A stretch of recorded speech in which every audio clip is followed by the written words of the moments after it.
taxation benefits of being non-UK domiciled, non-dom, have been much discussed over the past few weeks. Before we look at just what they are, it's important to say that being non-dom and being entitled to the tax benefits that result from that status is not a loophole or a scheme, it's just the law. Now, you may well consider it to be unfair given what else is going on in the UK, and that is an opinion you're entitled to, of course, but just to put the record straight, it's not a loophole, it's not a scheme, it's the law, it's the way it is. Okay, so what are the taxation benefits of being non-domiciled? Let's look at income tax, capital gains tax and inheritance tax.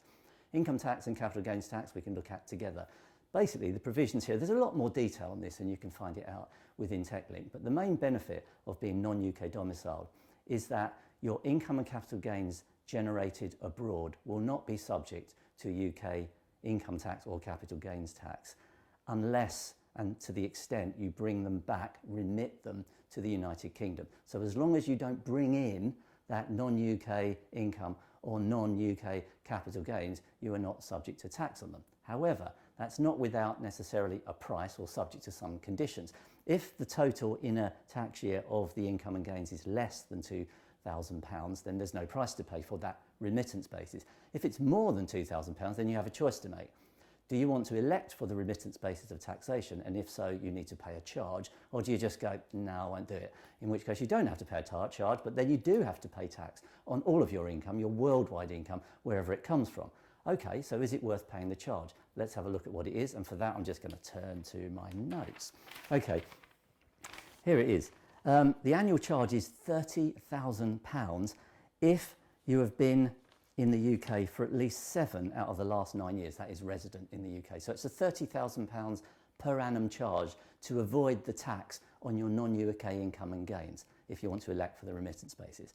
If you've been here for at least 12 of the previous 14 years, then the charge doubles, £60,000.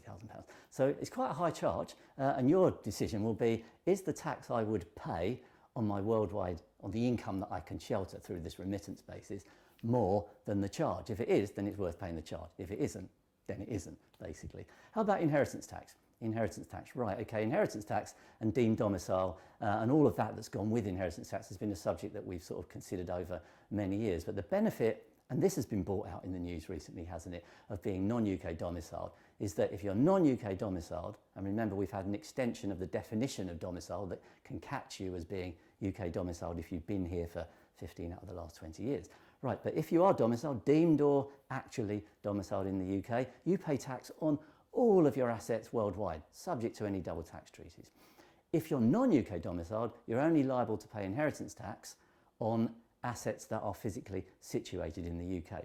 Interestingly, just to bring out a couple of points on that point, if you are a non-dom and don't want to pay inheritance tax on a life insurance policy, then you could have it in trust, of course, because that avoids IHT for anyone, even if they're UK domiciled. But you could have a life insurance policy written under seal, which means that it's quite an unusual process, not a normal process, but if you did that, the asset, the policy, is deemed to be situated, and remember, physical situation is the important point, it's deemed to be situated where the actual policy document is physically situated on your death. So as long as that's not in the UK, then there's no IHT on it. Also, if you established what's known as an excluded property trust at the time when you are non-UK domiciled, even if you could be a potential beneficiary under that trust, as long as that trust owns only non-UK cited assets, then even if you subsequently become UK domiciled, even deemed domiciled, that excluded property trust, whilst it continues to own non-UK cited assets,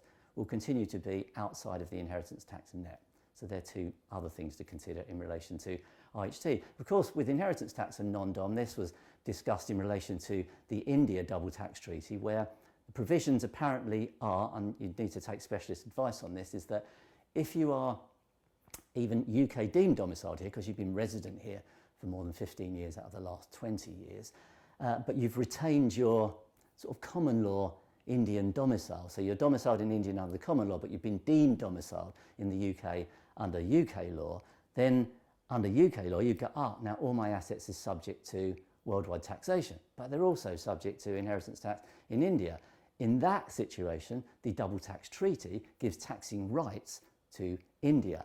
And here's the big, big killer, as it were, is that under Indian law, then there is no inheritance tax, and yet it has the right over inheritance, so that gets the priority. So basically, even if it became UK domiciled under the deemed domiciled rules, but remain domiciled under the general law in India, India gets the taxing rights and there's no tax in India. And that's what all the debate's been about.